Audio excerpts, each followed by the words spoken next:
why don't you go ahead and do the intro, okay? Starting Okay. down from 5, 4, Hero has to be like 3, 22. 2, 1. Hey guys, this is the platform. You got Conrad, Tom. Thanks for checking us out. So today, unless something's changed, the somewhat of the premise, at least some of it, is perspective. What is it, and how do you change it?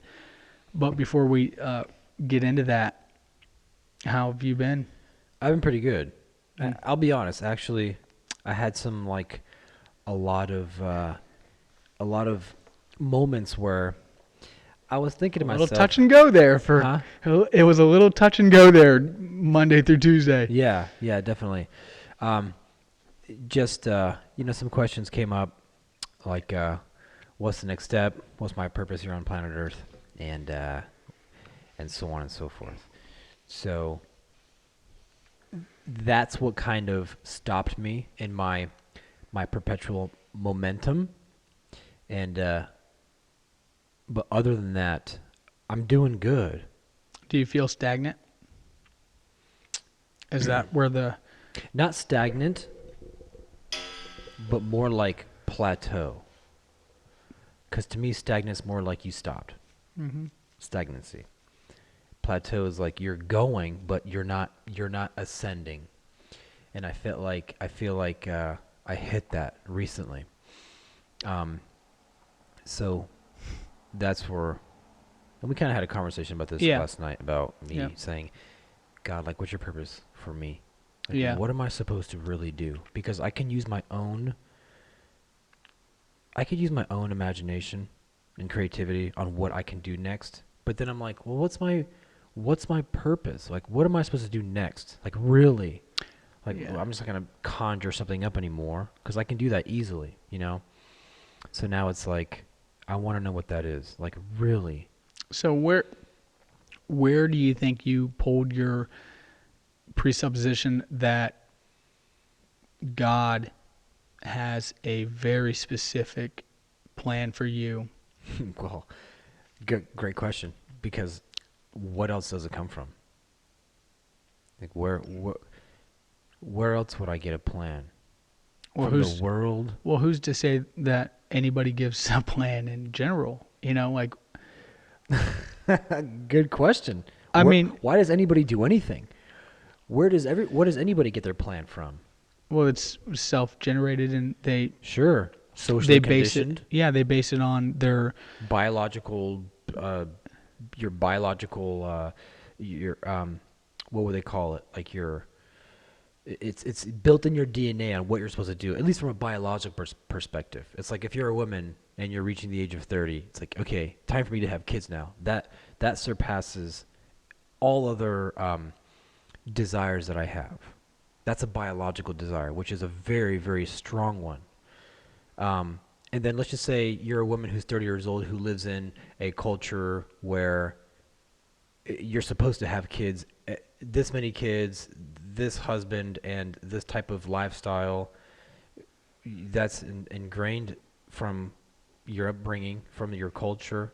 So, but that's, I don't want to say that's like, I don't want to say that's like an easy task, but it almost seems like, hey, it's like handed to you. But luckily we have our biological uh, um, Precondition. desire or biological what would you call it, plan, you know. So, but man, I mean, it's whatever your value structure you live by, whatever you look to for your wherever you get your ideas of what you need to be doing. Well, I mean, my question was intentional in in the um, in the specific area of how you came up. You might not have even thought about it. It might just be something, assumed. But my question is, because it's a conversation that most Christians have, is this corporate calling versus an individual calling, and there's a debate on whether or not God gives those very specific callings. Like, Right. does God desire for Conrad to be at this place at this time doing this? And if so, does that carry through your entire life on in all arenas, or is it just vocation, like just work, or is it just this one time? It's like, Mm. because it's very specific. But Yeah. in my view, I don't think God has so much of a I think God being a father figure is exactly that. Like, I view him more of a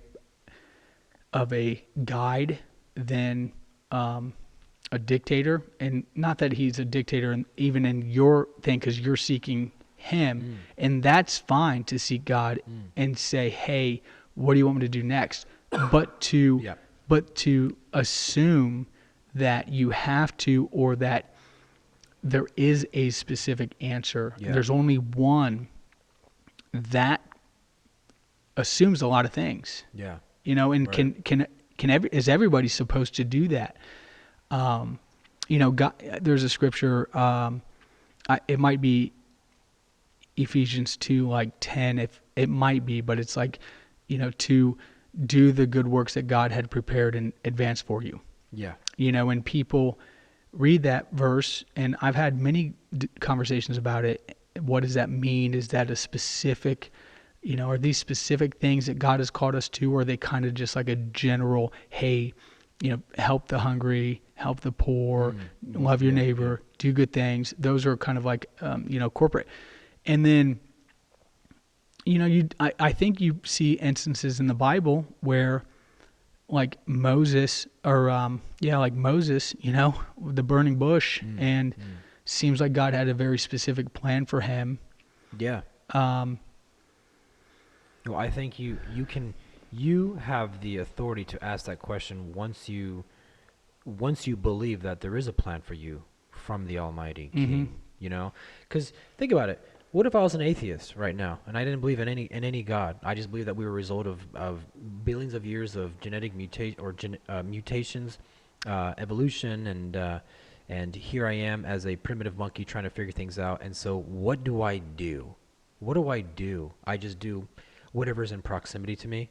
Like, hey, I happen to work next to a coal mining company.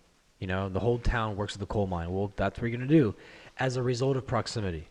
And so then you build a belief system around that.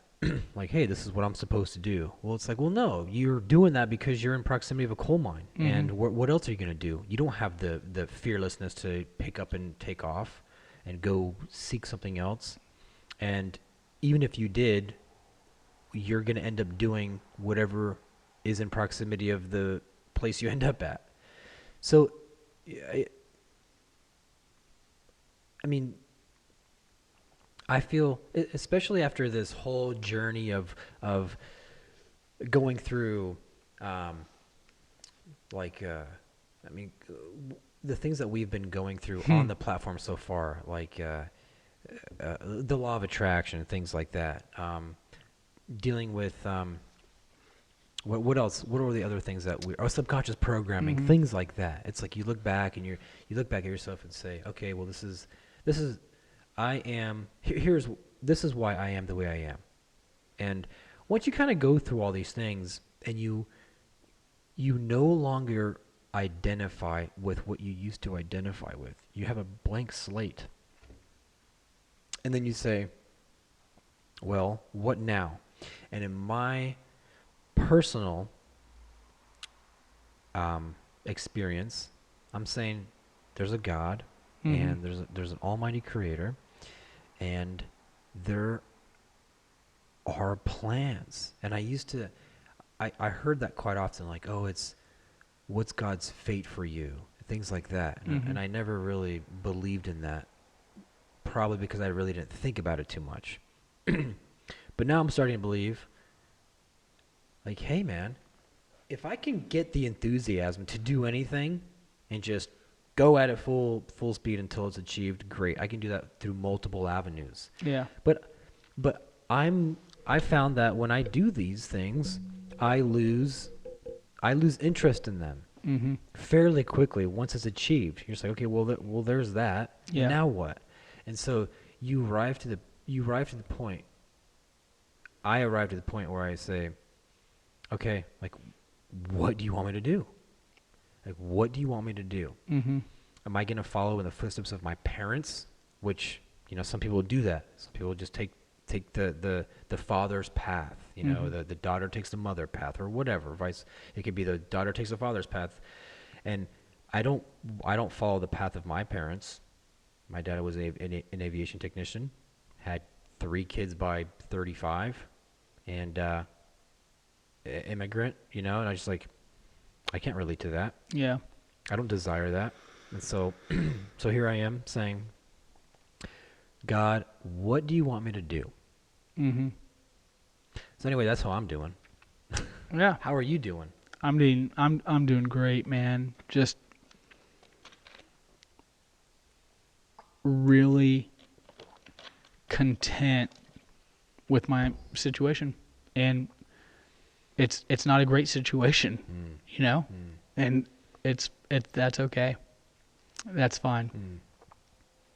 And it's a not great, it's a not so great situation that I caused. So it's like That's great. So you're adopting the theory that life is hell and suffering, and Yeah. that you're responsible fully for Yes. your own actions. Yeah. It's like It's over. you're in I'm heaven done. right now. Yeah. It's like, okay. Game over. What else you Totally got? responsible for the hell I created. Yep. And so here it is.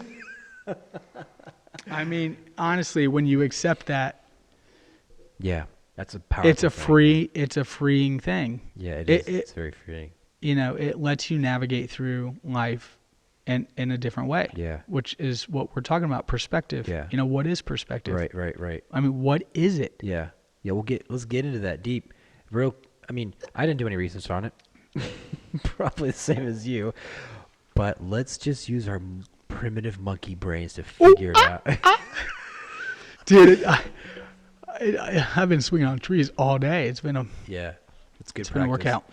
Well, okay, so what did So do you have well, I was gonna say one more thing. What did oh, like we listened to a few people talk quite a bit, and the thing that I thought about quite a bit lately, and I think you did too, is the fact that how once a state reaches a certain point, it just collapses, it goes back to chaos, it gets rebuilt again, collapses, go back to chaos over and over and over again. So it's as if nothing is supposed to be built to the point where it can't collapse again.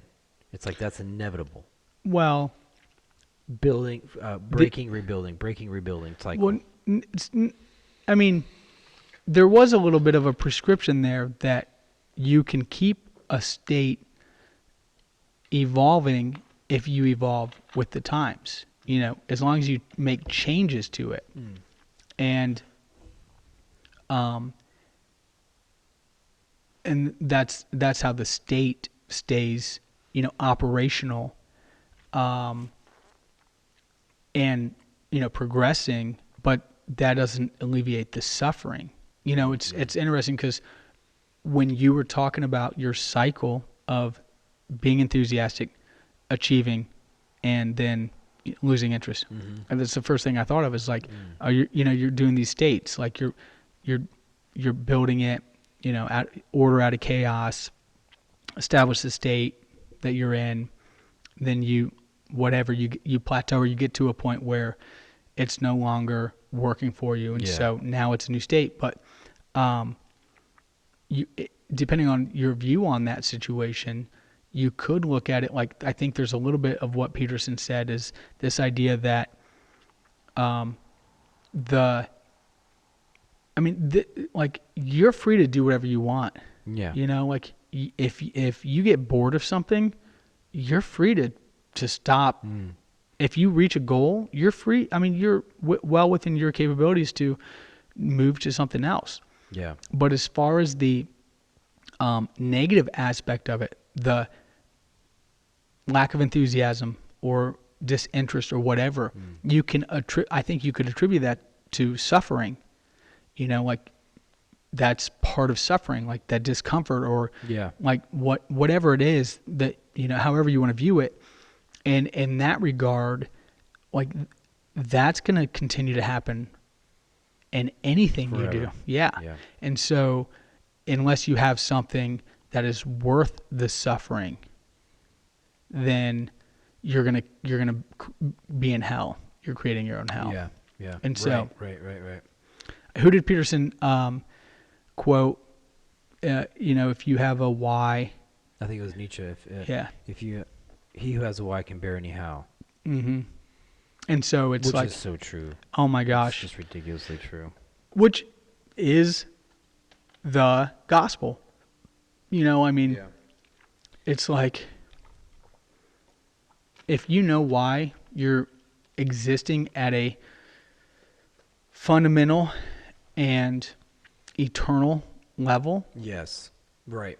that's Yeah. the why. Well, that's exactly how I feel now, where it's like I I am so at ease now and accepting in a positive way that this is God's creation. This is his universe. And I know that I can elbow my way through it with my own ideals, my own goals, and how I perceive myself, and how I perceive what my future is going to be, and try to really influence the future and all that stuff, and that's all great, but I reached that point that like I guess my why now is just Why? what, yeah. What do you want? What do you want me to do? Like, what do you want me to do? And I've heard a lot of interesting people say that before. You know, like known people. You know, Mm-hmm. um, they had moments in their life where they said, "Well, like God, what's your plan for me? Like, really, what's your plan?" Because I'm elbowing through it, and I've found places of peace and comfort and understanding, and I've let go of a lot of things, and I'm almost like a blank slate, neutral. You know, I have no more grudges. I'm not. I have no angst driving motivation. You know, or motivation fueled by angst or anger. You know, and so and so that's the, and it's a good place to be because you really want to just you really want the next step to come from a place that's not necessarily of your own doing, Yeah. so that you know your why is for the bigger purpose. Mm-hmm. And I don't know what that is. I do not know what it is, and I feel good about it though. I'm not like, oh my gosh, I don't have a task, I don't have a goal, I'm lost. It's like, no, it's like, what do you want from me, God? Yeah. What do you want? And it's a good place because I'm just waiting for an answer, I guess. I don't know Yeah. how it's gonna come. Well, I mean, that's cool too because you can stay moving. You can continue to move forward while you're waiting. You know, Yeah, exactly. you don't have to Right. Yeah, exactly. sit and do nothing, I which is fun because now I mean, you literally could experiment. Mhm. You know. Well, and there's a fine line too because you can experiment, but at the same time, in order to experiment now for me, the motivator needs to be there. Otherwise, I'm just staying busy, Yeah. which I don't think is a good thing. If you're somebody who just busies themselves all the time because you don't know what to do with silence, then that's not healthy. when a person's just like, oh my gosh, I just can't sit here and do nothing. I gotta do something. I gotta do something. It's like, well, what's the big deal? Relax a little bit. Have you ever thought about taking a vacation? It's like, well, no way. Like, what am I gonna do? Sit there with my own thoughts? Like, I got to be busy, and I don't know. I can't say this is accurate for everybody who busies themselves.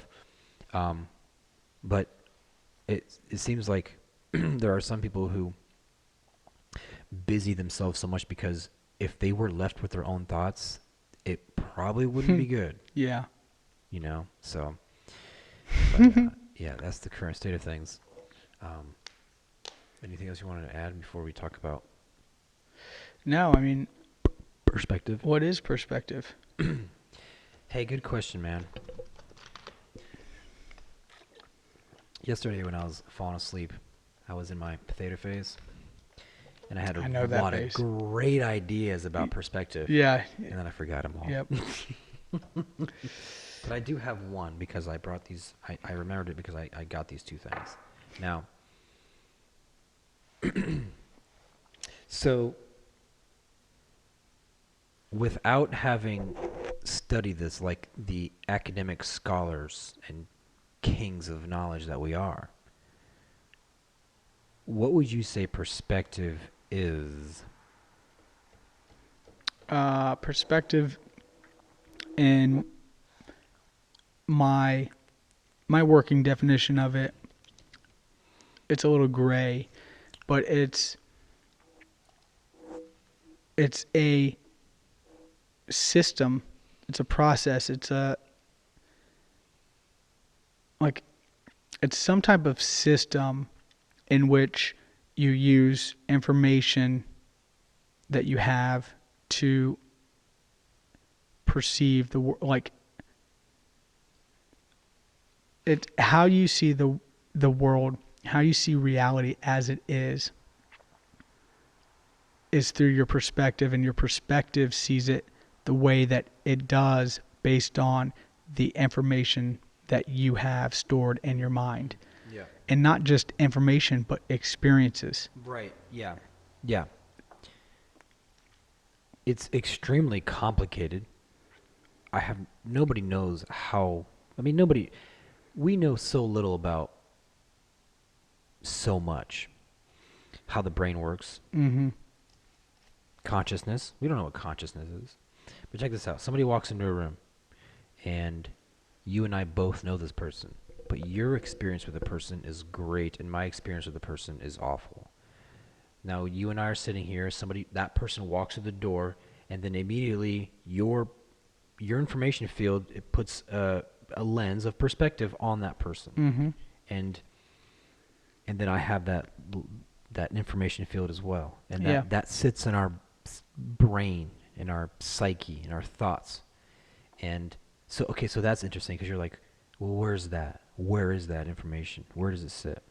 And so, like the example I was using with these two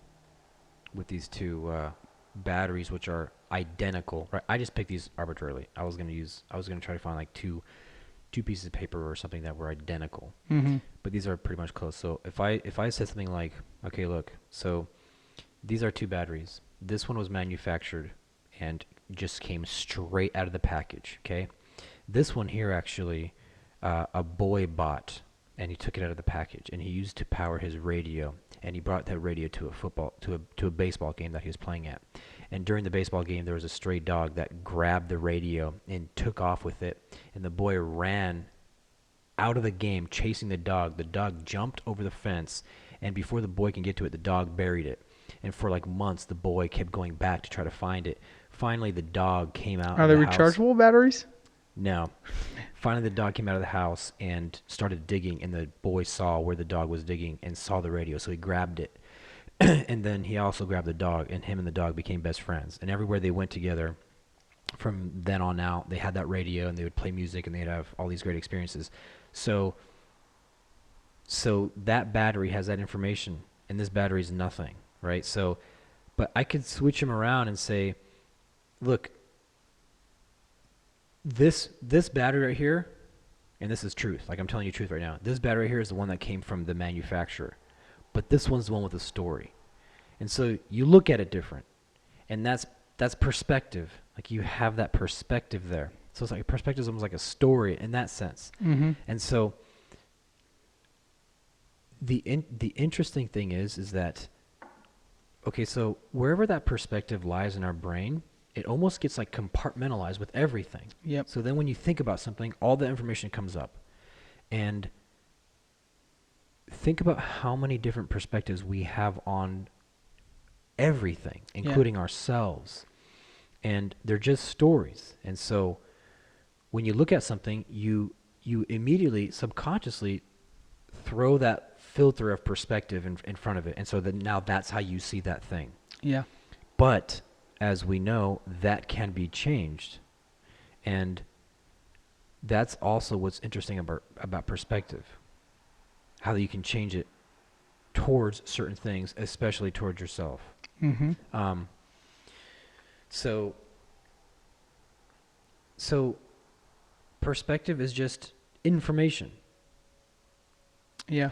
I remember I was listening to Lawrence Krauss, and he said something about, he's doing a little exercise. Let's just say you're somebody sitting in an audience and you're holding a 4-foot ruler in front of you, Mm-hmm. and I'm standing on a stage X amount of feet away. To me, that ruler looks like 4 inches, Mm-hmm. but that's my perspective. Yeah. For you, it's 4 feet, and you're looking at me saying, no, like this ruler is 4 feet, and I'm over there saying, well, no, it's only 4 inches. And you're saying, yeah, but, and I'm saying, yeah, but this is my perspective. It doesn't matter. That's my truth, because I'm still going to remain on this stage the whole time, for all eternity. So that ruler will never be the 4 feet. It'll always be the 4 inches. So that's a fun exercise to do, because if you shift your perspective, shift your plate, that, like in that instance, that's a physical change, and then your perspective changes. But knowing that, we can change our perspective on anything if we choose to just change places. And I don't mean physically anymore. I mean mentally. Yeah. But it's choice. Well, and it's a lot harder than that, because it seems like there's this system built in us that gets to choose what information we retain versus what information we don't. Mm-hmm. And then there are tactics that we can use to make that process more effective and for us and better for us, so that we remember things that we want to remember, and let other information go out. I mean,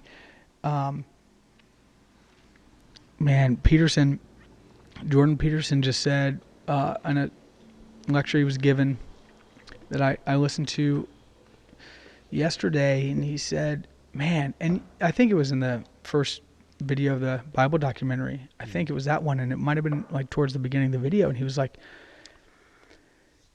man, he said something like,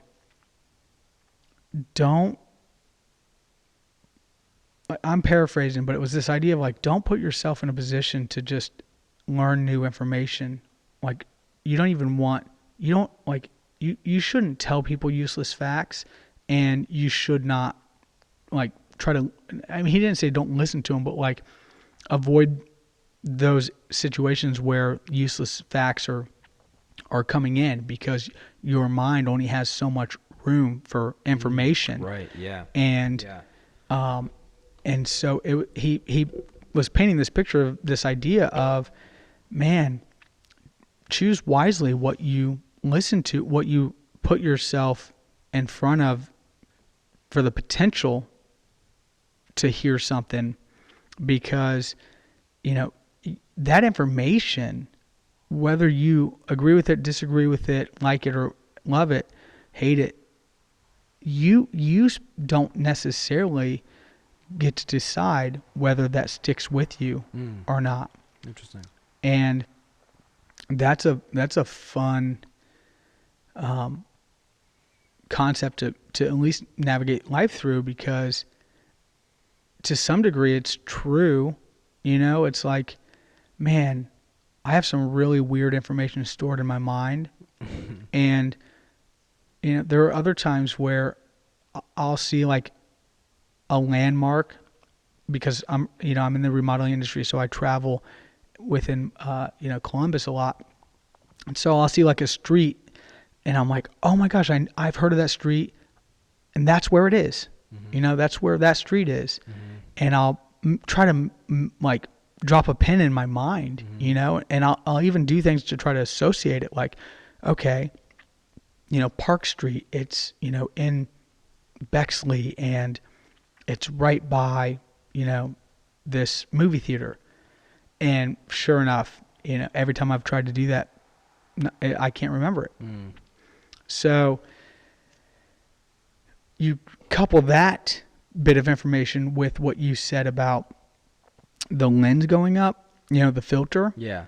And I don't know if anybody knows this, but I would make an argument, because I believe that it's probably more true than not, that our brains are so sophisticated that only the information that our brain deems worthy to bring up in association with what we're sensing, experiencing, seeing, hearing, smelling, has a perspective on, right? So like if you see the person walk in that you don't like and that I like, I can't imagine that your brain is calling up how you like the feel of warm water as a filter that you're using, to see him. Right. So your brain, I mean, your brain is so, we already know it's so sophisticated. Yeah. I mean, somebody was, I think it was Bruce Lipton, was saying that we process so much faster than a computer that it's not even funny. Like it's crazy. Like it's like I can't even give an accurate number because I have no clue, but it's like 1 to 10,000 or 1 to a million. Like we process a million things faster than the computer does one, and whatever the number is, it's a crazy number. And I actually thought, when you asked the question, I thought it was going to be the computer. Yeah. And so our brains are so sophisticated and so detailed and so smart. I mean, think about the stuff that comes up when we smell things or when we hear things or when we see things, and we have no control. I mean, they just pop up. When we do mic checks, like I say stuff, I don't, where does that come from? I just, and so I think that whether it's true or not, I think it might be irrelevant for this subject, but when you see something that pertains to that filter, that information will be caught up in your mind. Yeah. And so in order to change your perspective, you have to change the information. Well, that information that gets caught up is in your subconscious, and we already know how difficult it is to put new information in there. Right. But here's the catch. Some perspectives can be changed so fast within a millisecond of new information, and some may never get changed. So for example, well, I mean, I'm trying to think of a short story where my perspective was changed, but like you see somebody doing something and at first glance it rubs you the wrong way. Somebody is doing something that in your perspective it's wrong. Give an example. Somebody is Maybe something small, right? so somebody is running down the street naked. Yeah. Okay. And you're looking at it like that's wrong. Yeah, you're like, what is this guy doing? He's running naked. But you're driving, so you pass him real fast, and you're like, my goodness, man, what, criminal, like indecent. Then you find out through a source, some new information that whatever, the guy just got robbed and they took his clothes, He's or running away from the killer or something. yeah, or something, something like that. Like, who knows? His house right right there is burning down, and Yeah, he yeah. was, so you get a piece of information that justifies the action, and within a second, your perspective Yeah, you changes, and shift like that. yeah, and you're I like, understand. and not only that, but in some instances, you want to condemn and, you know, like seek Mm. justice, Mm-hmm. you know, Mm-hmm. and then with one piece of new information, you want to do the Yeah, opposite. yeah. You want to help, and you want It's to, like that story of the guy on the train, right? Where his kids are running around yeah, and then the guy came up to him and was yes. like, look See, at that would have been my a good story. Yeah. yeah. Yep. So, What was that out of? Stephen Covey's, Yeah, 7 Habits. yeah. Yeah. So, and then other perspectives, it's like, look, here's a perfect example. Based on the new information that I know, it is so wise and so productive and so beneficial to really implement the 7 habits of highly effective people, especially the 4 quadrants of where you spend your time. Mm. And I know that information pretty good. Mm. Like it's in my mind. I know that. And I believe them to be true and beneficial. But I haven't acted on them yet. Like I haven't like Right. I my The 7 Habits. yeah.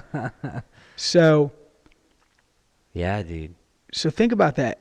It's so complicated to Because we operate so much out of the subconscious, like Lipton says. We're operating 95% of our out of our subconscious. Like it's a very difficult thing to change. I would say that what makes changing the subconscious so hard, one of the biggest hindrances is physical location.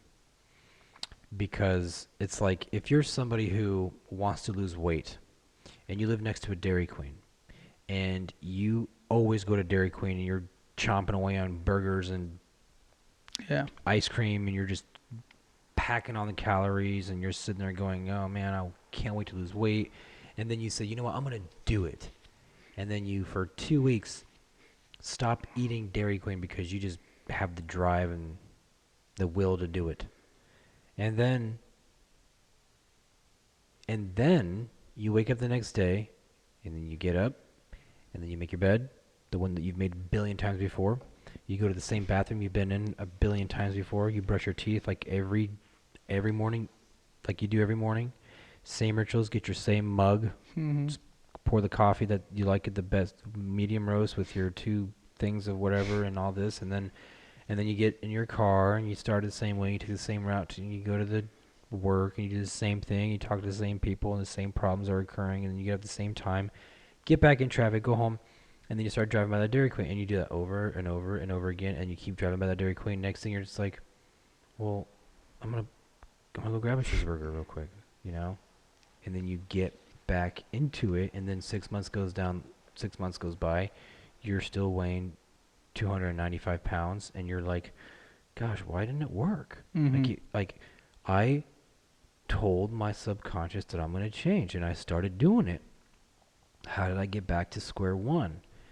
And I will say that from experience that for your physical location adds so much, Mm-hmm. because it all just comes down to like ease. It's ease. It's cognitive ease, Mm-hmm. and it fills your schedule. You know, one of the best ways to avoid to not live in hell is when you're doing things that passes the time easily, so that you're not sitting there counting every second. Because once you start getting into very, very minute details like that, you start to super hyper overanalyze things, and you start to get into some pretty tricky situations mentally. Mm-hmm. But when you start doing things that are familiar and repetitive, as a result of just the material world and living in the same place and doing the same thing all the time, it passes the time easy. It's like, what are you gonna do Friday? It's like your brain's like, oh, you're gonna go to the movies because that's what you always do. Mm-hmm. So, like, developing that habit, that 4 quadrant habit, what's it gonna take to actually do it and for it to stick? Hmm. Like, you won't know until you do it. But Yeah. what do you theorize? My theory is it's real simple, and I haven't fully developed it yet. But it's this idea that you do what you want to do. Until next time. We should have just ended it. Hit the record button. We are done. Done. So so you want to lose weight. You want to stop. Well, what are the 4 quadrants? Can you go ahead and So there's catch us up to speed on that? important, there's urgent, there's not important and not urgent. Or wait, hold on. There's important and urgent. There's important, not urgent. There's not important and urgent. And then there's not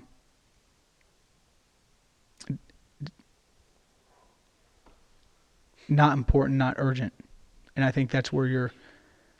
Or wait a minute. See, it's starting to fizzle out. Starting to fizzle out. That's why when you have when you want to change your life, you have the vision boards so that every day you wake up you see it. Mm-hmm. Yeah, I'm a horrible retainer of things that I've read because I'll read things and I'll get the bullet points and I'll say, okay, yeah, this is sweet, this is sweet. Yeah. And then I forget.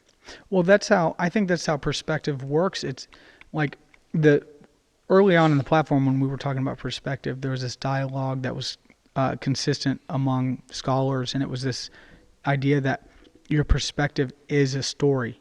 It's a very comprehensive functional story that your brain tells you in any regard. It's like it's this storyline of events and experiences and knowledge that allow you to see things the way you see them. But it is a story. Like the information gets just pieced in there in this, comprehensive story that you're telling, that you're telling yourself and that you're living by. So my thing is, So the 4 quadrants, how you gonna implement that? well, that's what And make it stick forever. what I meant. I mean, I meant what I said when I said that I think the bottom line is we do what we want. And what I meant by that is that if you want to know what you want to do, look at what you're doing. Because if you want to know, say it again. If you want to know what you want to do, look at what you're doing. Okay. Because people do what they want. So. Oh yeah. Okay, I gotcha. Yeah, so, for example, somebody wants to learn the piano, right? Like, I want to learn the piano. I want to learn the guitar. Do I really want to? Because I haven't yet. And so it's that. Like, I really do want to unpack this idea, and it just came to me last Wednesday. I was sitting in my Bible study Wednesday mornings, and we were talking about this cycle of, sin, confess, repeat, sin, confess, repeat. And we're just tired of it. Like, why do we do the things that we don't want to do and do the things that we, don't do the things that we do want to do? It's just, and you mean in when speaking of sin, right? Well, more specifically, or just I mean, I was generalizing, but okay. But specifically with sin in that regard, yes, like. Because sometimes you want to be like, well, gosh, why do I even acknowledge it as sin? Why don't I just do away with it so that when I do commit the sinful act, I won't look at it as sin anymore? It's like, yeah, it's impossible. Yeah, well, that's getting into big trouble. So anyway, it just it hit me. It was like, if I'm saying that I don't want to do something and I keep doing it, yes, where's the rub? Like, where's the It's like what Einstein said. If Insanity you is doing. keep, yeah, insanity Insanity is is doing doing the the same same thing. thing over and over again and expecting a result each time, or expecting a different result each time. Yeah. So do you ever? So okay. So do you ever get to the point where you're like whatever the thing, whatever the arbitrary thing you're talking about is, there's gonna be specific or non-specific thing. Do you ever just say, well, screw it then? Why even change it? No. So it has to be changed Mm-mm. because if it's not, then it'll be detrimental. Well, it's a hell.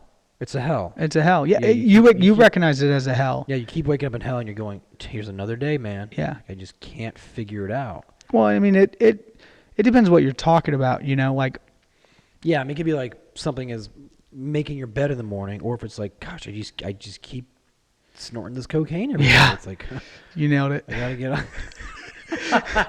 Stab in the dark. Oh man, I didn't even hint around at it. But yeah, So anyway, I just said that in the Wednesday meeting, and but I said it out of belief. Like, man, maybe we're just so naive or ignorant that we've just got it wrong. Because if you want to do something, do it. Think about the things that you've wanted to do and you've done. You yes, just did them. yes, You just did them. I mean, everything that you've done that you wanted to do, you just did. You found a way. And so, what about the things you wanted to do you didn't do? Why didn't you do those? either I would say, you asking me, or you just Yeah. talking? Yeah, I Well- would say, well, just kind of shooting at Shoot from the hip. shooting from the hip. I would say, number one, you either don't value it enough to go for it. It's something you really don't want, so it's not a priority. So you just said it's something that you really don't want, You really don't want. which is Maybe it's just like wishful thinking, or just kind of like, oh, that'd be kind of cool. Or number two, and I think this is where it gets very serious, is let's just say fear. Fear is a big one, a big hindrance, because you say, gosh, I know I want to do this so bad. I want to do it, but I don't do it because I can't picture myself what it's going to be like once I'm there. I don't know the world. That's scary. and I would say that's because you don't want to do it. People overcome fear all the time. People Yeah, but okay, people but okay, overcome real fears. That's true, but think about this. It's multi-layered. So you have a person who is fearful. Let's just pick something stupid like, oh, I want to do stand-up comedy one night, okay? And you're like, gosh, like that would be so fun. I would do it. It'd be a lot of fun. But man, getting up in front of that crowd, there's just no way. Like there's just no way. And then it's like, okay, well, that's person A. Person B is like, I want to do it, but I'm scared. But here's the thing. I have super low self-esteem. And I've been telling myself that for years, subconsciously. Not just consciously, but consciously. That's what my identity is. Somebody who is just unworthy of anything other than just being always in a state of suffering and lack and unable to move things forward. I can't do it.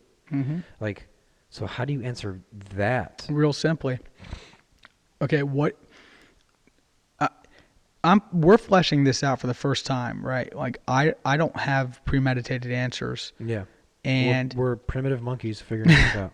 my Ooh. so my answer to that is that you want to stay in misery, or you want to stay in the state that you're in more than you claim you want to do the stand-up comedy. And the result of that is the evidence that you're not doing it. Yeah.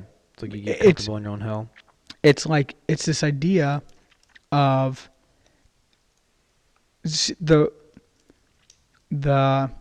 what would you say something like synonymous with reason? So you wouldn't say the reason that, or the reasons why you don't want to. Yeah, actually that's accurate. The reasons why you don't want to do what you think you want to do are different. They change for everybody in every circumstance. So, for example, I really do want to learn the guitar. Like that's something that's a theme that has carried on ever since I was in high school. And I've picked it up and tried a couple times. But for some reason, everything else that I want to do that I'm doing is a higher priority, or I want it more. Like that would be my argument, that I'm doing what I want to do most. And even the things that I don't want to do, I want to do them more than the other things that I'm doing or not doing, because I'm doing it. For example, so I'll give you an example. If I so this is a real example. I went over to a customer's house like a while ago, and their pull-out trash can drawer, the slides for them were like stiff, so it was not real easy to and smooth. So I went out and replaced them, got new ones, and when I put them in, it was almost harder than it was before I got it. And these were nice, expensive, good quality slides. So now I got to go back there. And, I didn't charge them. I was like, look, I'm not sure what the deal is. I'll get new ones. So I went to Woodworks, got new slides, and I need to go back there. So when I don't want to have to go back there, I didn't get paid for the ones I put in because I didn't charge them because they didn't work the way they should have. But all the labor was the same, So now I'm going to go back and do it again.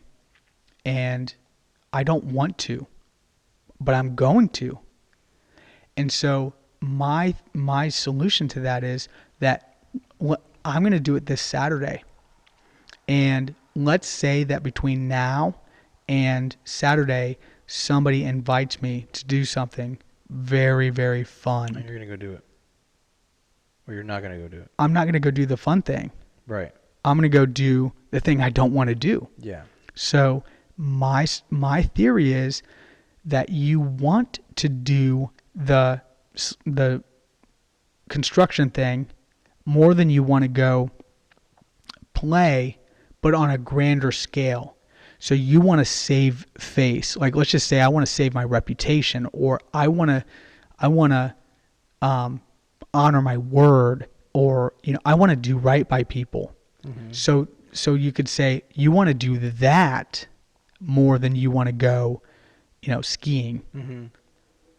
And how do you know you want to do that more than you go skiing? Well, because you're doing that.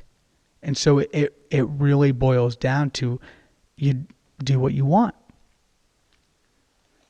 And so the question you asked me is, what would it take to implement the 7 habits of highly effective people? And my answer is, I'll do it when I want. And I mean that. Mm-hmm.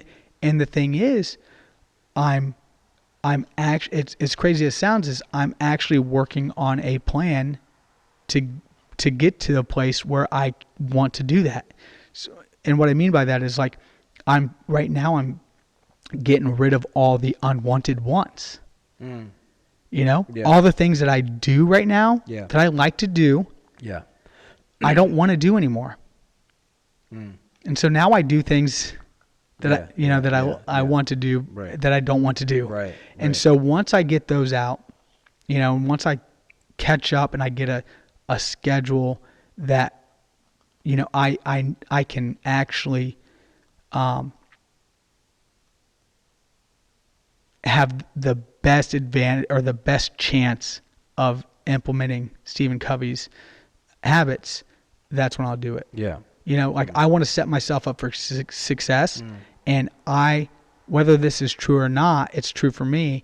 I don't believe that right now is the best time because I've got so many other things in motion, and I'm working on, and they're working. Yeah.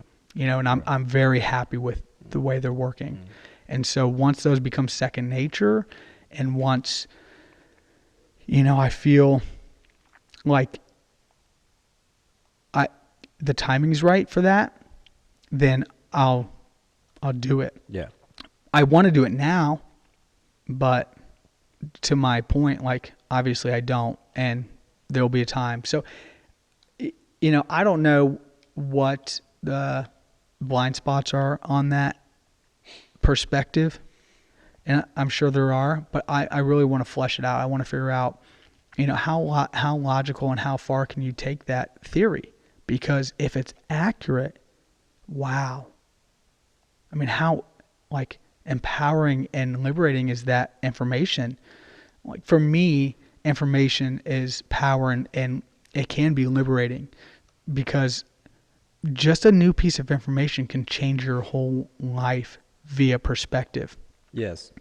And you don't know what piece of information it could be or where it could come from or how, and so like for me, I just try to put now I'm just trying to put myself in position to get new information that'll change my life by listening to people that I think have information that'll change my life. Yeah. And I'm telling you, just the way I'm wired, just by hearing these people like Lipton and Peterson Yeah.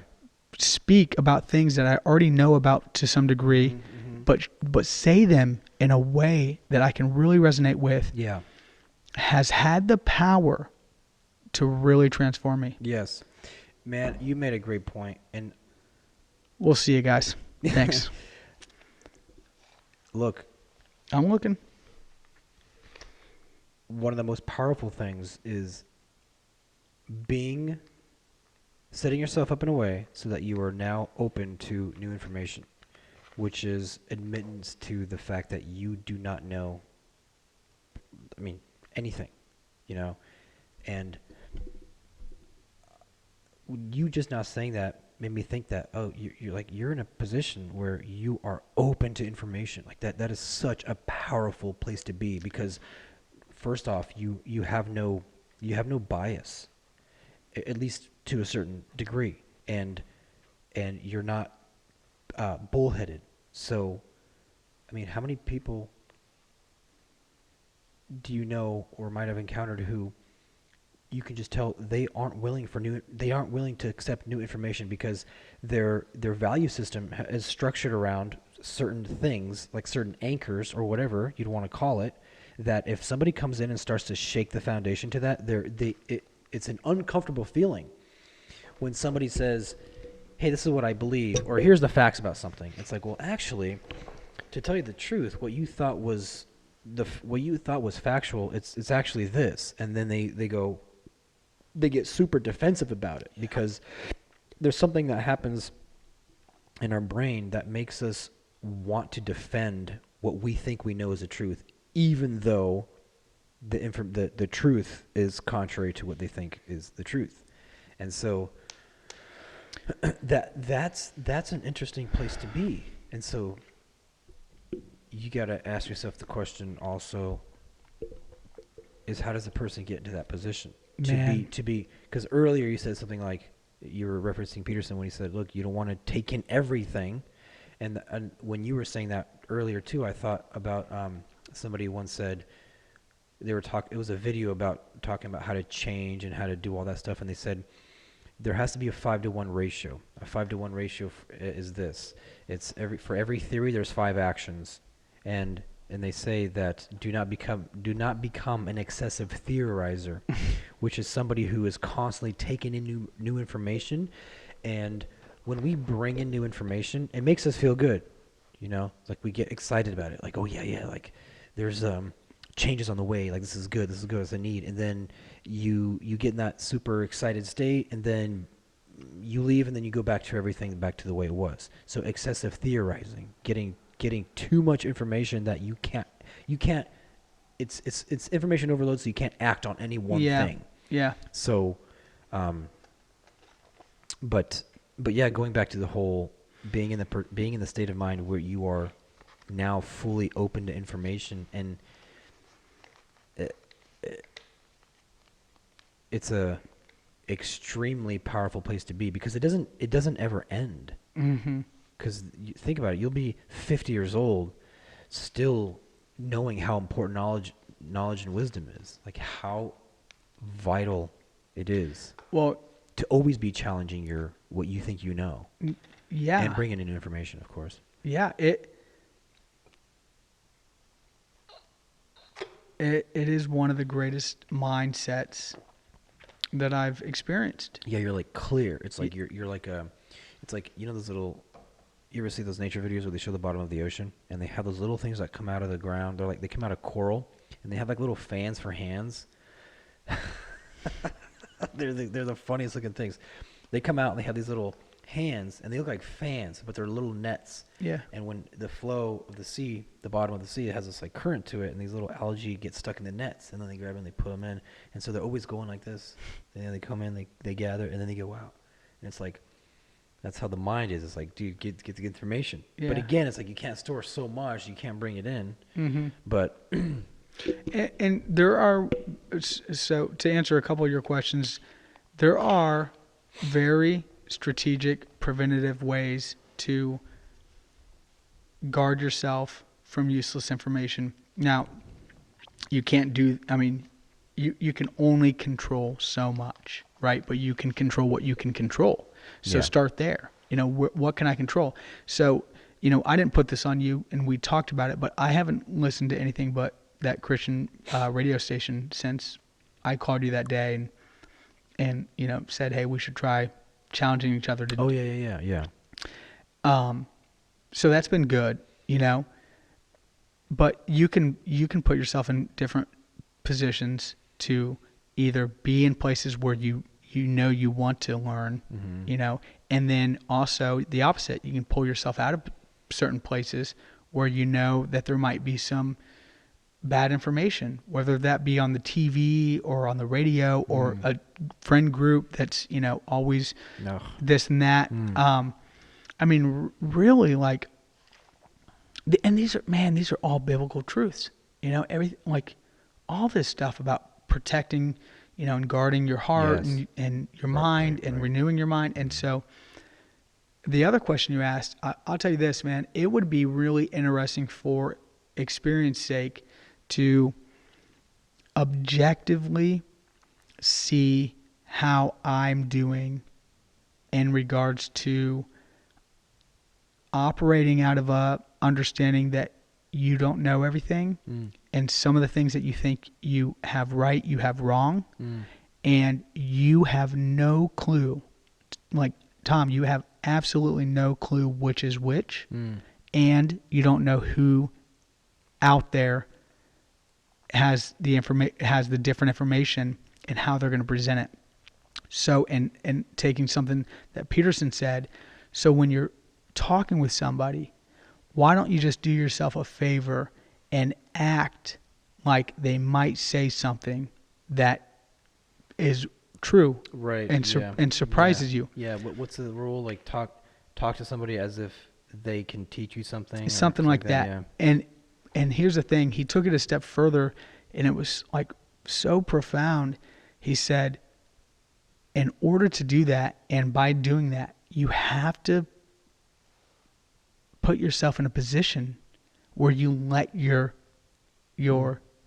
established thoughts down. You know, you can't go into a conversation with somebody saying, okay, I know everything, but I'm going to, you know, Right. listen to this person in case, because then you're still Right. knowing, Yeah, you know. yeah. It's putting yourself in a position where you're like, okay, I'm going to act like don't know what I think I know, and really take this. Obviously, Yeah, not it's all humility, man. conversations. It's like It humility is to that. humility. It is humility. Yeah. And Peterson does a great job of explaining that, because he talks about what humility isn't. You know, and we think it's like taking a beating in order to, you know, not stand up for ourselves because we're so humble or whatever, or Right. Yeah. you know. And it's like, no, it's this idea. Yeah, it's this idea of understanding that you don't know everything, Yeah. and then living that out. And so, and the reason I said I want to see how I'm doing it, because you asked, well, how many people do you know that, you know, receive information well or whatever. Mm-hmm. And I started thinking about that, and man, now that I'm conscious of this, and when I'm conscious of it, I'm really conscious of it. Yes. Like I've been driving around, I've been doing stuff, and like for long periods of time at a time, I'm like, what am I conscious of? What am I thinking right now? Why am I thinking it? What am I conscious of? What am I aware of? Like, be conscious. What are you doing? Why are you doing that? Right. Why that thought? And man, it's a great place to be. Yeah. But I have been conscious of this idea that I might not know everything. I might not be right. And so I don't know how I come across since I've really adopted that principle. I don't know how people perceive me, but when I'm talking to them and there's a confrontation, there's a disagreement, Yeah. Internally, man, I'm at peace like you wouldn't believe. And it's like, man, I don't need to be right.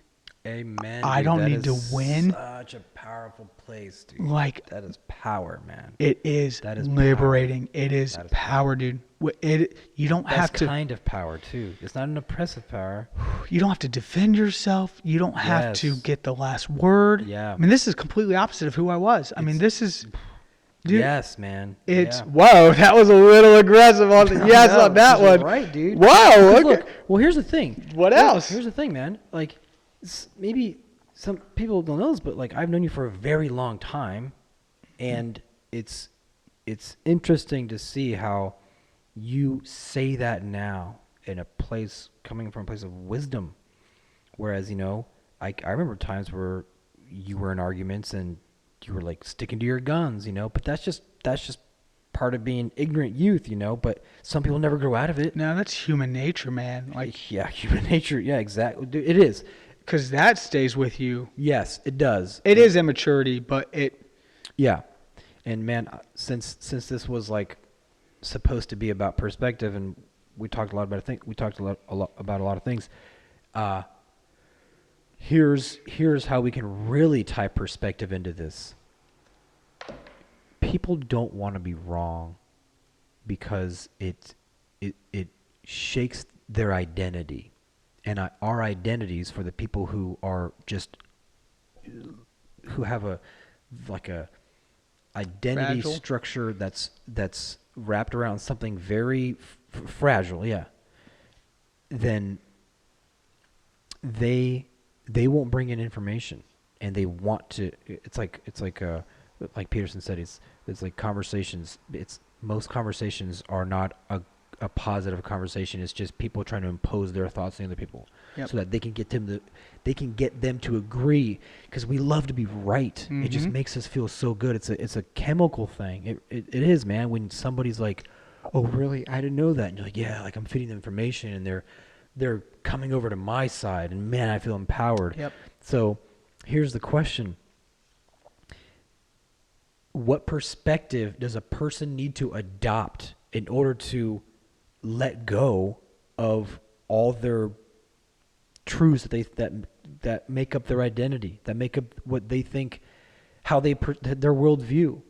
It's like you start to attack people, or you start to attack not like in a direct attack way, but when you start challenging somebody's thoughts and how they think about things and what they think they know is true, then it's a very uncomfortable state. So my question is, what perspective do you have to adopt in order to bring those barriers down?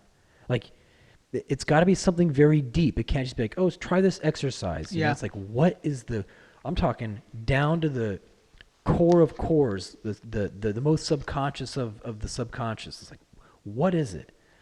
I think I have my answer, but what would you say?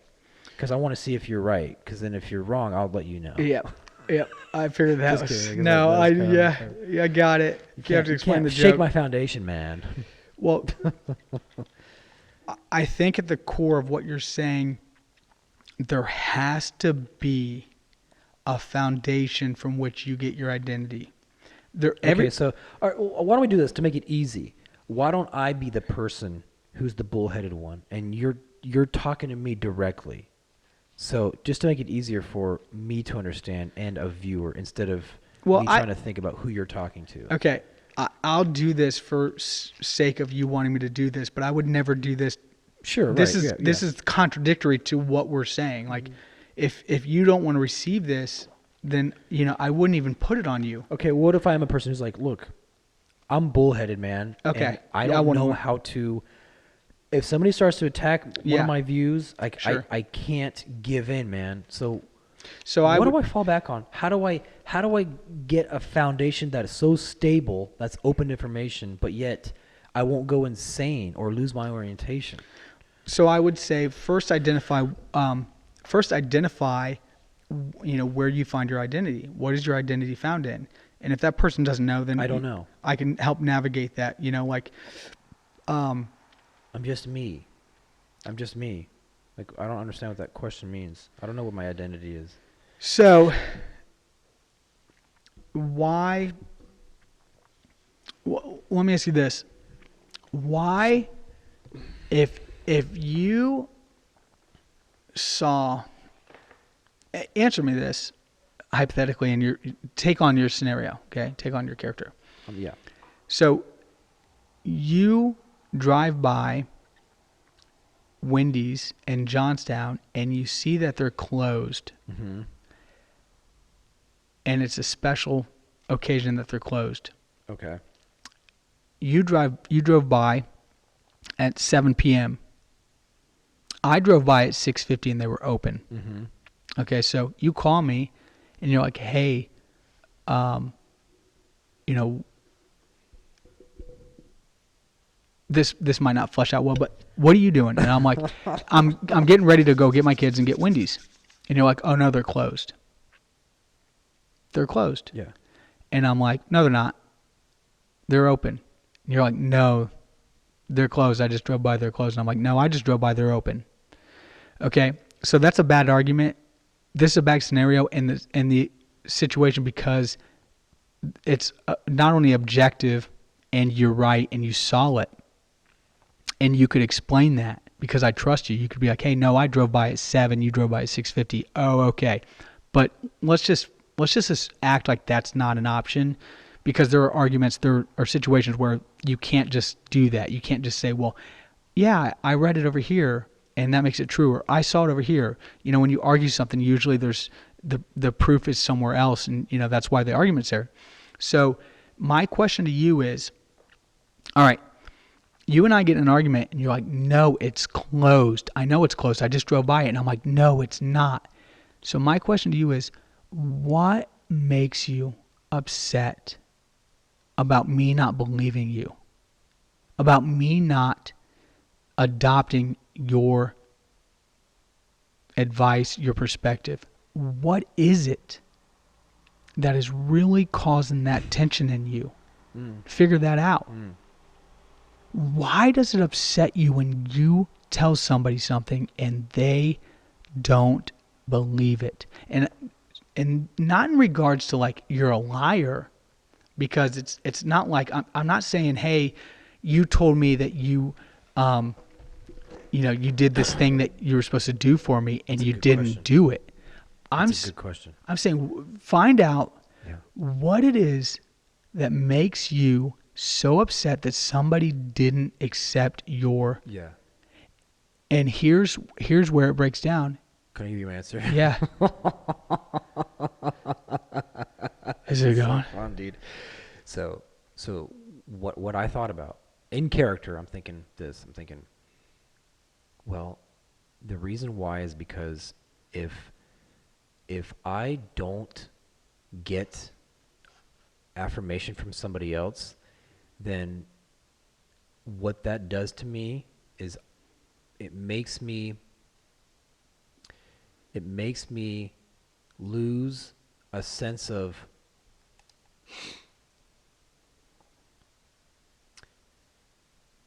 it makes me lose a sense of, I gotta say this right, because I know the feeling.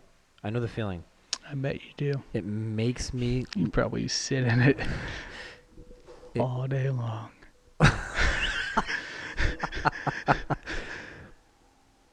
Okay. This is gonna I take a had while. the I had the answer. It's a good answer Uh, too, because I feel like this is what it is. Validation. Well, okay, it it makes me it shakes the it's hard to articulate, but it's like this. If I can't get somebody to agree with me, if I don't feel right, then what that does is it makes me lose sense of my validity in my trust in truth. Like if I can't convince you that it's true, then I lose stability in truth. So it goes way deeper than that, because yes, it's open to you, right? Closed to me. The store, Wendy's, right? It's yeah. It's open to you, closed to me. Hmm.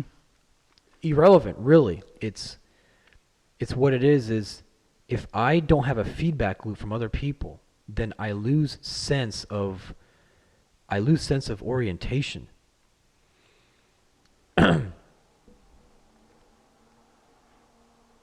Which makes sense because, when you try to give people new information and they don't receive it, you go find 5 people that will receive it. Yeah, exactly. Did you read that somewhere? Because I ex- that's right. Because that's right, and that's why people will tend to start hanging out with people with like minds, mm, and it's like you look around and you see people who, dude, this is like big stuff here, because if you don't agree with my views, then I'm gonna go find people who do, because they're going to affirm mhm. my beliefs and think my thoughts. Yeah. So if I get you to say yes to me, then it affirms. And I can't find the words for it right now, but it goes way beyond than just the gosh darn store being open or not. It goes way beyond that. People are constantly, and now that I think about it, we do this all the time, every day. We relay information to people, and we want that positive feedback so that we can have that sense of that we know something, because not knowing is disorienting. How do we orient ourselves in the world when we don't know truths? Okay, you got your like your physical truths like gravity. No one's arguing that. But when you go into the psyche, when we have to use our mind to live in this life, then part of being affirmed builds our like foundation.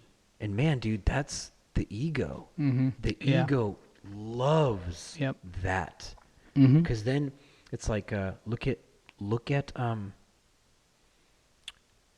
today I saw a picture of a famous Indian actor. He's very famous in India, and he's there with his family, and I seeing his eyes in the picture, he just looked like he had this face of, the world loves me, man. Like I am something very special, and the world, people of the world, they see me, and they acknowledge that, and that gives me power. Like Mhm. that gives me my orientation. Like I know who I am in the world, and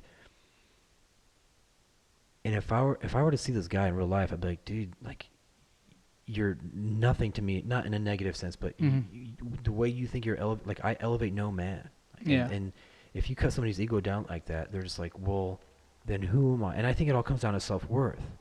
So Yeah. That's probably a for a big long-winded question, but I would say, and I can long-winded answer. The question long-winded was pretty short. long-winded answer, but I bet if I sat down and worked at it, I could really articulate it better and use the proper terms I'm looking for here. But Okay. at the end of the day, that's what it is, man. So then I would say to all those answers, and in a blanket statement, all right, well, everything you said is true, but it doesn't make it right. So now what? Okay, but So it makes it right to me. So if I don't know the ultimate truth, and I'm talking to you like the character. If I yeah, don't know the ultimate truth, which I guess would be a little out of character, you but do. okay, but here's the thing. I need to have little micro truths come at me so that I could Okay, so sustain myself. Otherwise, then I you're crumble to nothing. Like I need something to. yeah. So my The world's pushing against me. I need to push back, man. And I do that by creating my own truths. I need my identity. Otherwise, who the heck am I? So And that little Wendy's example, that's just a micro dose that we do every single day, yeah. Okay, so or that I do every so day. so Talking Conrad, directly. you put yourself in a position where you wanted to change that. So now you have to be willing to change that. So you have to What be do you mean? I put open. myself in a position I Well, won't. you asked me how do you, in character, you're somebody that wants to adopt this position. Right, You right, come to me, right. you're bullheaded. Yeah. All Right, right. yeah, right. So okay, so So listen. yeah, so So here's the thing. You have your identity. So I asked you where your identity was. You're like, I don't know. It's yeah, okay. my identity is So at collecting those least micro truths throughout the day, okay. So what I said is everything you said is which true. feeds the ego. Everything you said is true, but it doesn't mean it's right. So I acknowledge that everything you said was true. That's why you do that. That's where you got that. It's a lot deeper than you think. Those are all true to you, at least. It doesn't mean they're right. Okay, so now keep in mind that the Okay. whole thing is to have this new perspective of operating out of a perspective where you can get new information. So first you have to be able to receive new information. So allow yourself in this moment is what I would tell you. Allow yourself in this moment to drop your guard and to say, well, what if Tom's right?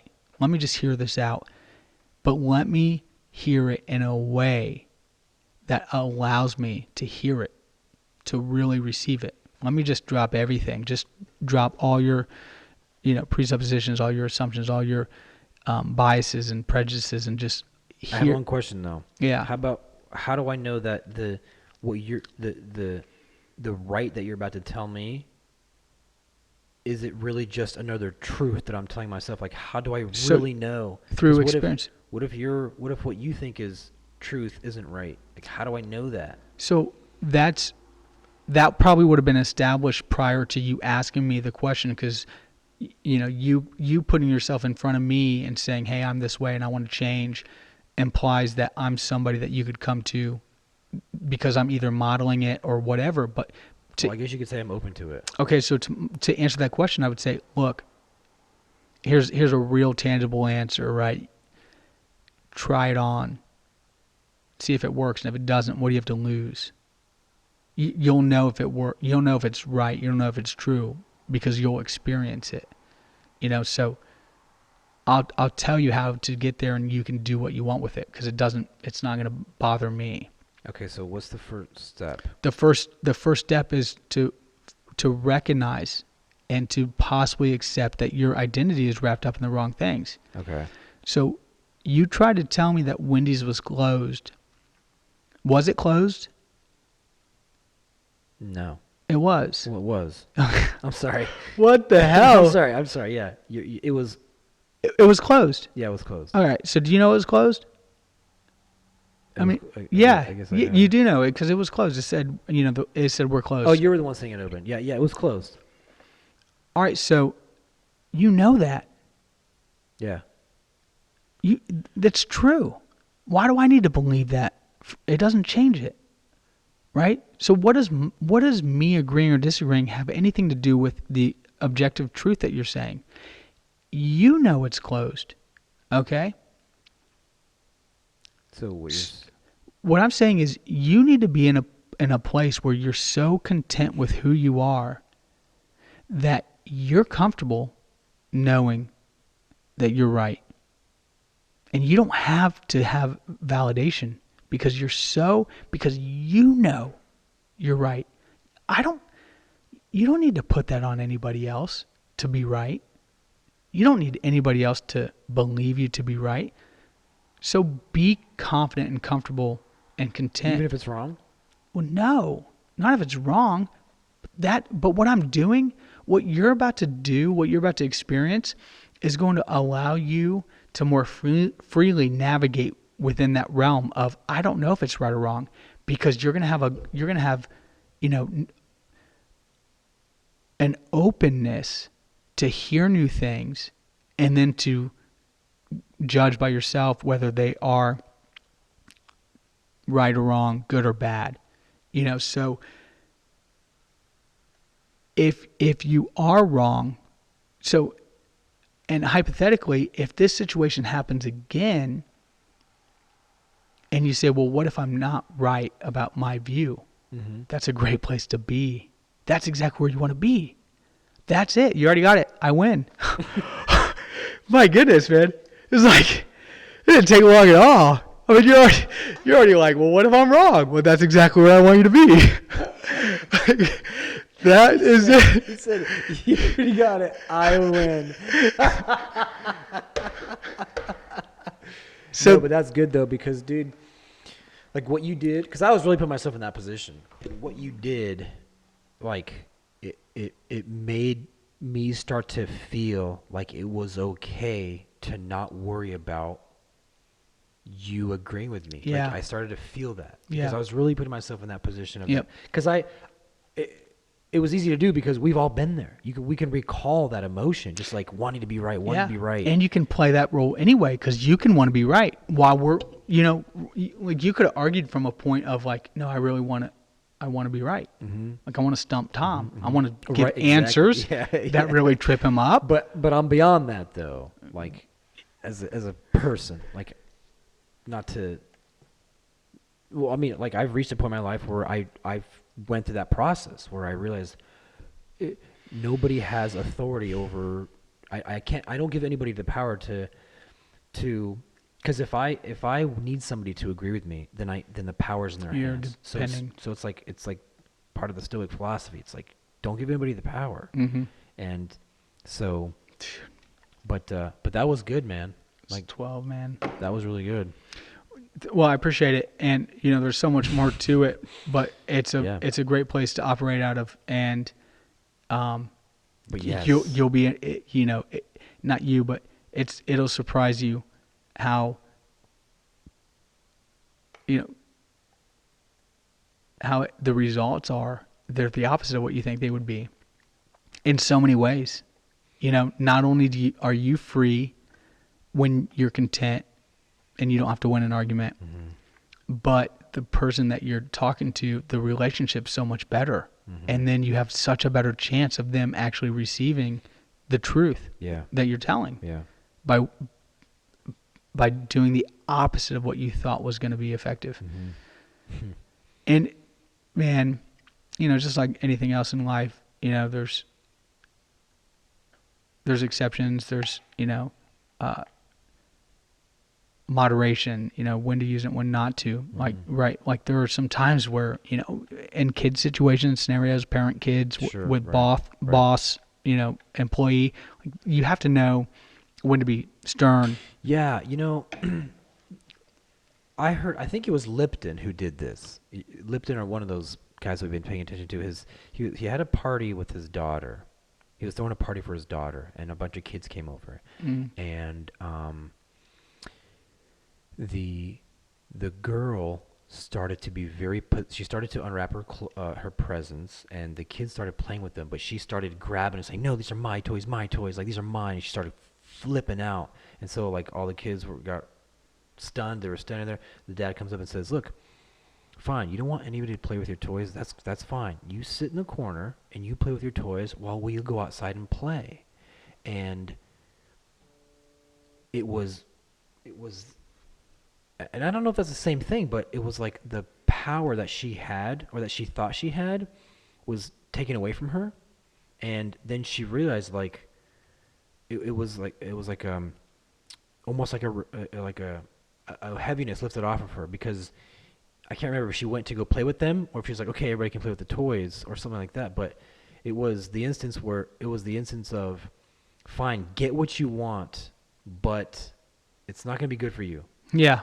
And I could kind of, the feeling is the same of when you were telling me to like not care about, and I think this worked. I think this worked best for the dad, because the dad was like, look, fine, like have what you want, we're leaving. Like he didn't scold her. He was like, no, you're gonna let the kids play with the toys. Like you better behave. This was Stephen Covey. This is in his book 7 Habits. This is a story he said, and so there was the two responses. The dad could have been like, no, let the kids play with the toys. Stop being a stubborn brat. or you're gonna be grounded. You Mm-hmm. know. Instead, he was like, "Fine, like you don't want your kids to play with the toys, then we're gonna leave." And it was like power, totally like um,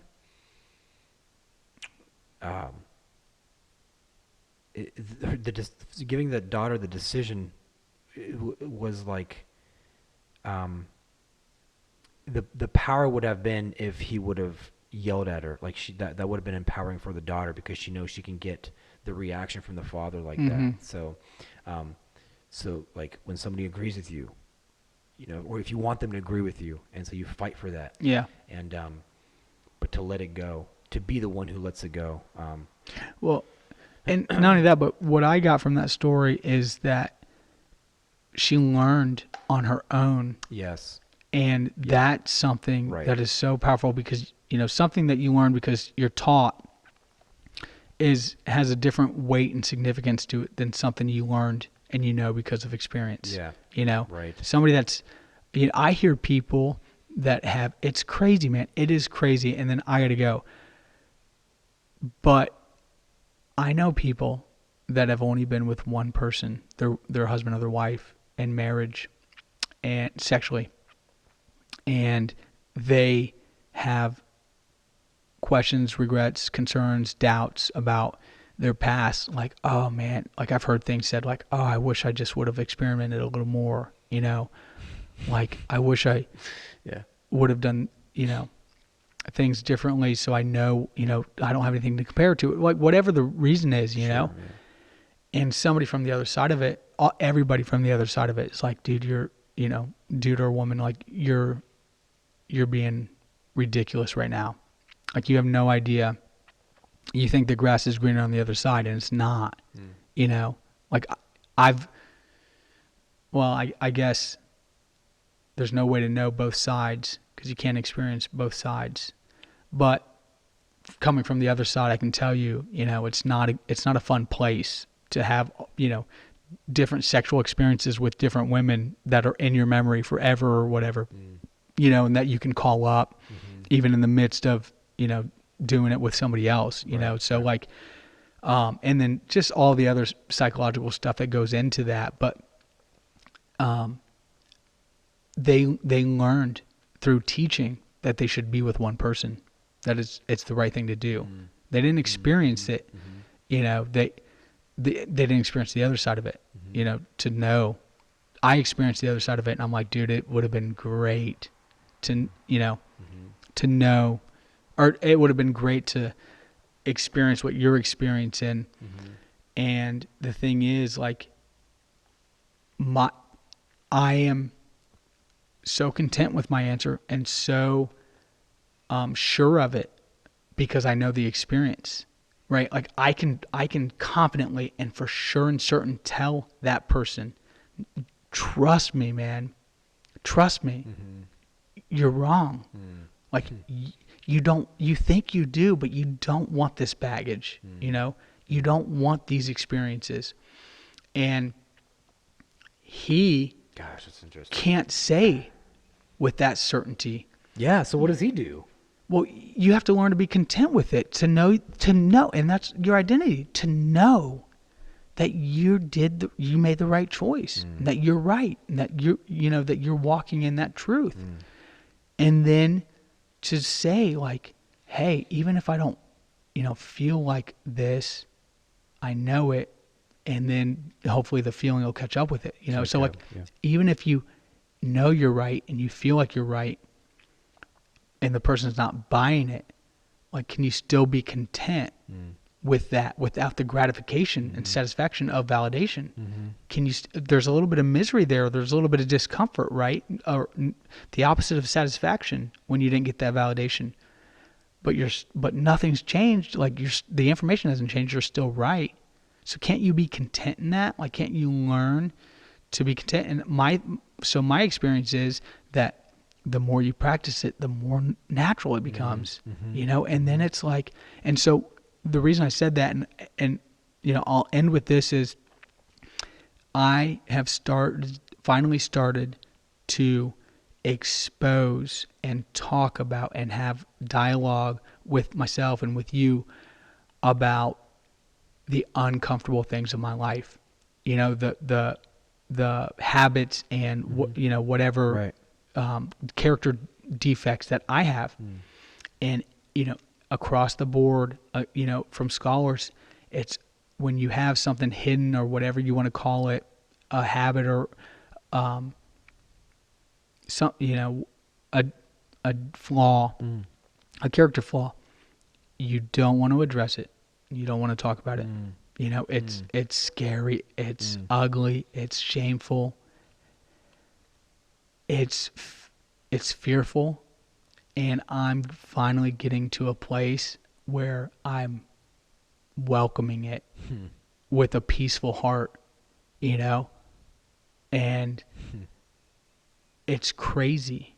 It's just crazy to think about, like I'm starting to reveal things to people, and I'm getting the opposite reaction that I thought I would get. Not just from people, because I can't care how people receive the truth, and but the reaction that you get inside, it's crazy, and so then you start thinking, well, wow, this really painful, ugly process actually, yielded a lot of fruit, and man, I want more of that.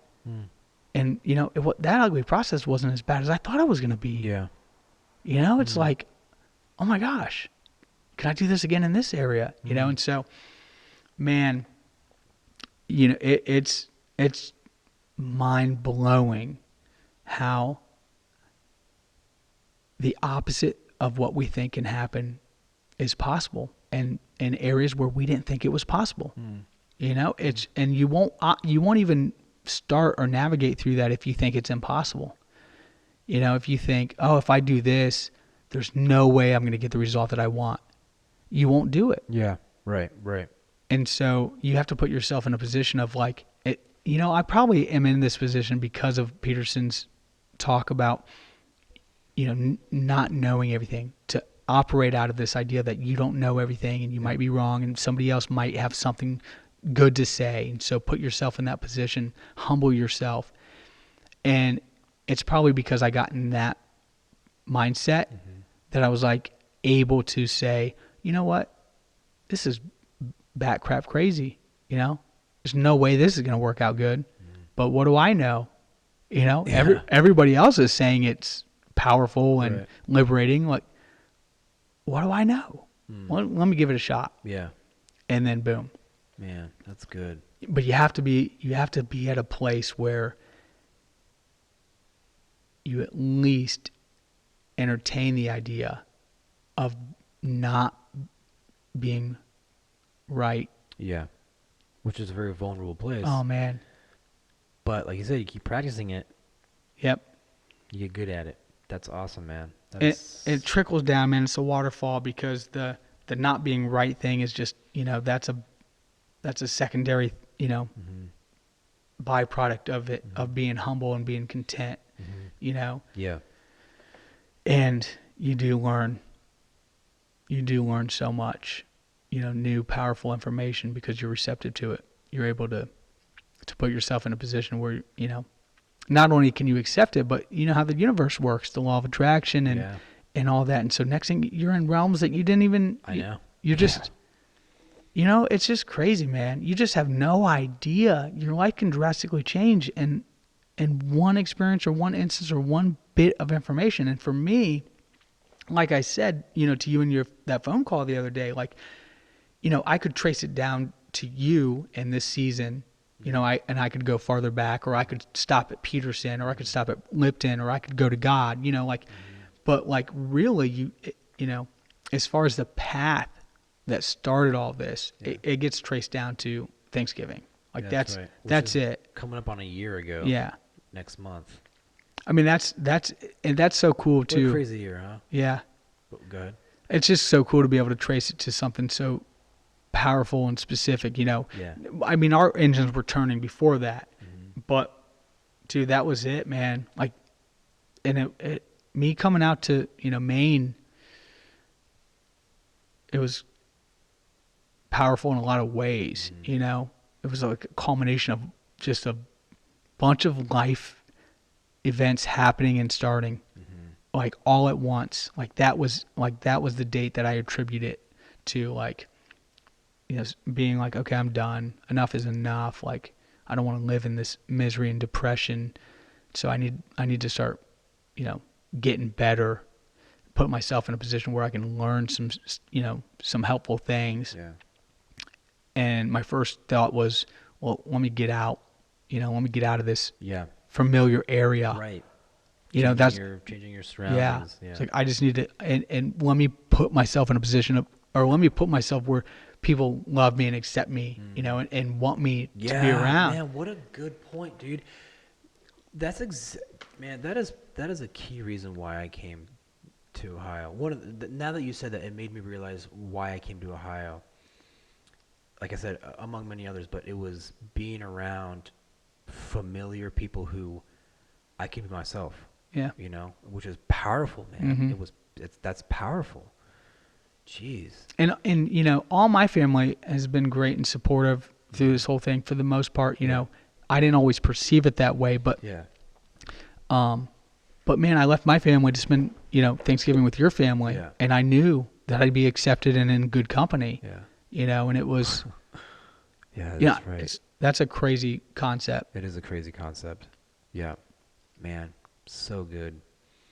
And even this is it for real, but even Peterson talks in several lectures about this idea of like, hey, be careful who you tell good news to, and be careful who you tell bad news to as well. But you want to tell good news to somebody that's really happy for you. Right. Yeah, that's it's right. going to come alongside you, and Yeah, that's right. I there's that saying. It's your friends. You'll know who your true friends are by how they respond to your failures. Are you making this up as you go? No, yeah, kind of, but it's something like you'll know who your true friends are because they'll be happy for you in your success, something like that. And gosh, that's so true, man. That's very, very true. All right. Well, we don't have any listeners, dude. It's an hour and 43 minutes. So Is it? Should we even say goodbye to anybody? Oh my gosh. We want to thank the audience out there and roll credits. La La Land for paying attention to the platform. If you made it this far, then you're a true. That's saying something. But anyway, well, like well, I guess that's pretty much it.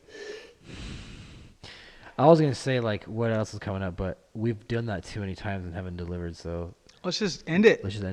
All right, man. Well, listen, thank you for watching the platform. We hope to see you next time. See ya. Bye.